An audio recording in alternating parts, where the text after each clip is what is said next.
Hey, this is Pastor George with your Midday Motivation. Happy Monday to you. This is another opportunity to live your dream and to step into your purpose. Terry Crews tells this story of the antebellum South of a slave owner who owned a slave, and he owed this particular slave 50 cents.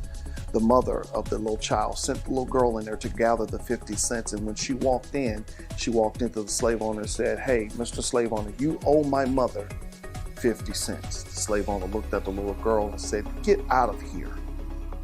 She refused to move, and she said, "You owe my mother 50 cents.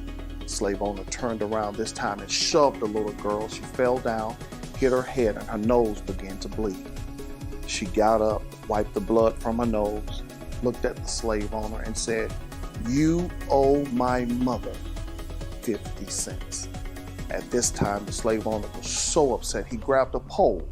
He turned around and was about to hit the little girl in her head, but she stood there, refusing to move, and said, "You owe my mother 50 cents.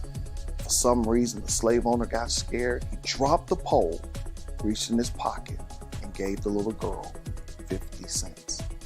What if we approach life that way? You're going after your dreams and your goals. You get knocked down. Do you get back up and say, "I'm going to live my dream and step into my purpose"? Or what about the times when you fall down and it seems like you've lost everything?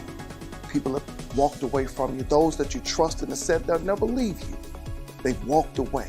Do you stand there like that little girl, refusing to move, and say, "I'm going to live my dream and step into my purpose"? You got to have the fortitude of that little girl. Even though you get knocked down, reach down in the reservoir of your greatness and stand up tall and say, "I'm going to live my dream and step into my purpose." God bless you. We'll see you next week.